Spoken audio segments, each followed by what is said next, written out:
The more informed you are, the better chance you're going to have of getting it right.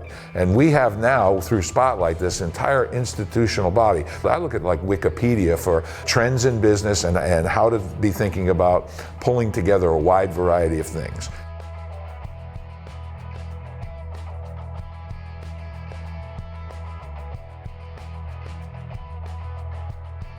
ALSD Spotlight is the association's annual design contest. It showcases the very best in innovative designs and premium experiences from the recent months throughout the entire venue marketplace. We've added some new categories this year to go along with the tried and true categories. It was really generated a lot of interest and a lot of exciting submissions. And our judges were treated to some really compelling stories this year. It reminded me a little bit of Willy Wonka and the Chocolate Factory. It's all about exclusive access. And those spaces that I saw in reviewing all of the submissions, they felt exclusive. They oozed glamour or history. I'm completely impressed how everybody works so hard to try to do the very best with all of the resources they have. And it's sort of like, when I think about the NBA, the worst player in the NBA is a great basketball player, right? Same thing on the Spotlight judging.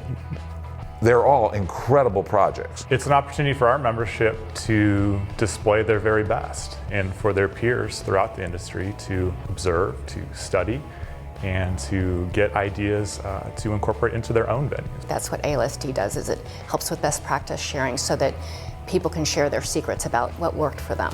You're seeing the results of new methods and materials. You're seeing a much deeper look into the history. And many of the projects really honored the things that have gone before and then tried to do it in a modern way. And you've got to take that historical context and the thing that ties into that brand feeling and create it in a way that also meets the expectations of our customers today. It occurred to me that perhaps the teams are starting to lose proof their facilities so that it doesn't really matter so much if the team wins or loses. You might not remember that. The experience economy now is like, hey, get there early, buy up, purchase up, use tech, do all of these other things.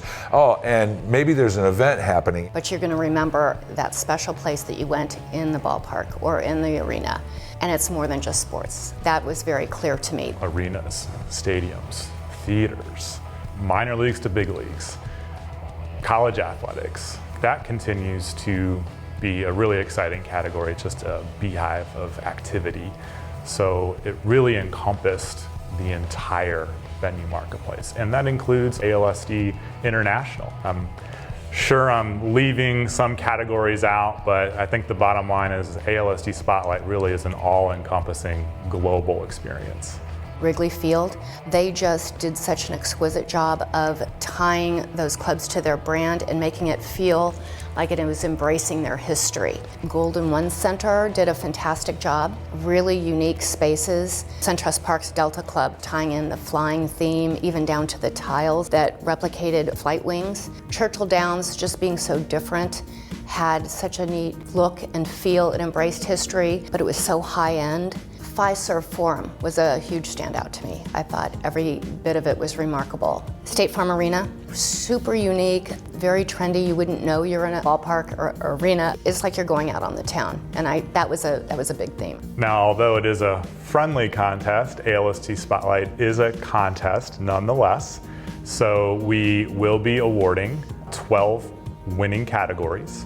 Those range from audiovisual, food and beverage, to other technology inclusions, and of course, suites, club spaces, all the way up to overall building architecture. Because I had done some work at Villanova and I saw what they started with, my first instinct was to punt and say, you should build a new building. But when I saw the result of the Pavilion project, I thought, holy Toledo. I mean, I can't even imagine the amount of work that had to go into taking something that looked the way it did, turning it into something that, when you go in there, you can't imagine that it's the same place. It's just completely different. When I think about Wrigley Field's Maker's Mark Barrel Room, it just gives me a warm feeling. Not just from drinking the Maker's Mark, it really embraces that brand and it integrates so well with the Cubs brand itself. It was beautiful. It was rich, it felt historic. Whenever you're monkeying around with a historic icon like a Wrigley Field, you've got to be pretty careful about what you're doing and making sure that you're not going to get out of sync with the history and the expectations. When you start making a list of all of the people who have an opinion about what you're doing, the idea that you can survive to a project that is as effective as I believe that one was, it's a testimony to the vision of the team and their design team. And that project in particular really took another page forward. Your luxury suite holders, and I know this firsthand, are your ambassadors to your brand and your facility because they pay it forward so often. There is definitely a domino effect of goodwill.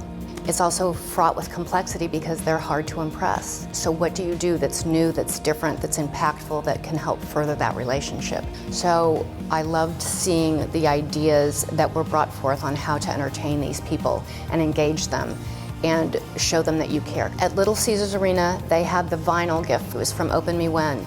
And I just think that's a standout gift. When you first look at it, you're not sure what it is. You open it up and it's a vinyl record player.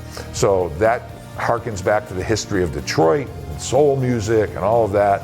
There's something to be learned from that. What is it in your community? What is it in your building? What is it with your franchise where you can honor the past, meet the expectations of the people today, and actually provide something that is going to service your customers and your brand expectations in the future? We're not as into award programming as some others in the sports business. So that really exemplifies that these awards really mean something.